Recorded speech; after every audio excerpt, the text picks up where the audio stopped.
criançada, tudo certo com vocês? Como é que vocês estão? Já faz um tempo que a gente não se fala, né? Pra quem não me conhece, ou pra quem não se lembra também, eu sou a Tia Ari e hoje a gente vai conversar um pouco mais sobre a história de José.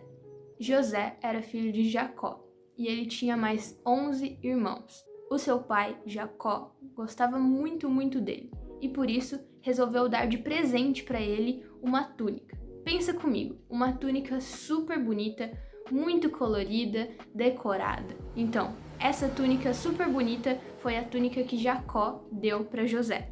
Por causa desse presente, todos os seus irmãos ficaram com muitos ciúmes dele. E José era um menino que tinha muitos sonhos. Vocês também têm muitos sonhos? Um dia, José sonhou que estava no campo de plantação amarrando feixes. Então, o feixe dele ficou de pé e todos os outros feixes se inclinaram perante o de José. Ainda outro dia, José sonhou que o sol, a lua e 11 estrelas se inclinaram diante dele. E então, os irmãos de José ficaram muito bravos, porque eles pensavam que José queria reinar sobre eles. E José era o filho mais novo. Depois de tudo isso, os irmãos de José ficaram com muita inveja dele e planejavam fazer mal contra ele. Um tempo depois, o pai de José, Jacó, pediu para que ele fosse encontrar com os irmãos dele, que estavam cuidando das ovelhas e do gado do pai. José, sendo um filho muito obediente, foi e fez exatamente o que seu pai tinha mandado. Ele andou até um lugar chamado Siquém, procurando pelos seus irmãos. E chegando lá, ele ia ver como eles estavam. Mas os seus irmãos o avistaram de longe, e eles estavam tão cheios de raiva, tão nervosos, que eles planejaram matar José.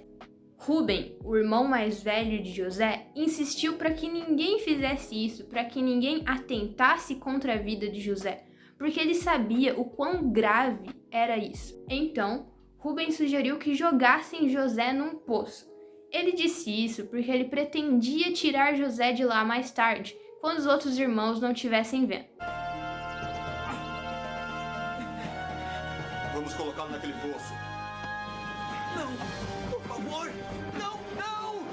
Não! Vamos logo! Jogue-o aí dentro. Mas aconteceu que eles se afastaram de lá, e quando eles foram comer, os outros irmãos de José viram uma caravana de mercadores. Escondidos de Rubem e de Jacó, eles venderam José por 20 moedas de prata para aquela caravana de mercadores.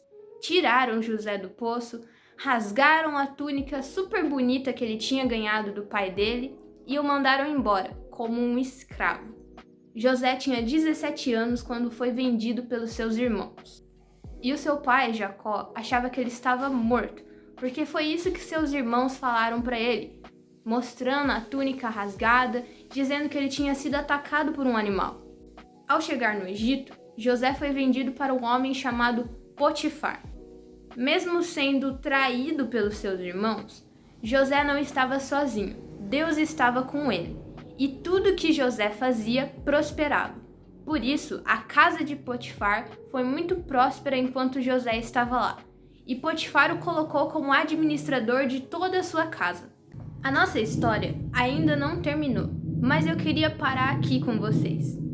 José foi um menino muito obediente e muito temente à palavra de Deus. Ele não se desviou, mesmo quando as coisas não estavam dando certo ou quando não estava acontecendo da maneira que era melhor para ele. José foi vendido pelos seus irmãos como um escravo, ele foi odiado por todos eles, mas ainda assim ele confiava em Deus e esperava no Senhor pelo que iria acontecer na vida dele. Na próxima aulinha, a gente vai continuar conversando sobre a história de José e ver o que acontece depois disso. Mas antes de você fechar esse vídeo, eu queria te convidar a fechar os seus olhinhos e orar comigo. Senhor Deus, eterno Pai, obrigado, Senhor, por mais uma aula, obrigado por mais um dia, obrigado por estar nos abençoando e nos guardando. Eu peço, Deus, para que o Senhor venha nos tornar pessoas pacientes, confiantes sobre o propósito que o Senhor tem nas nossas vidas. Mesmo quando as coisas não estão indo bem, o Senhor sabe qual é o melhor caminho e sabe o que é melhor para a gente. Peço para que o Senhor abençoe todas essas crianças, que as dê um bom final de semana. E é isso que eu te peço e já te agradeço, em nome do seu Filho Jesus. Amém. Eu espero que vocês tenham gostado da aulinha de hoje e eu espero ver vocês na segunda parte dessa história, ok? Um bom final de semana para todos vocês e que Deus abençoe. Fui!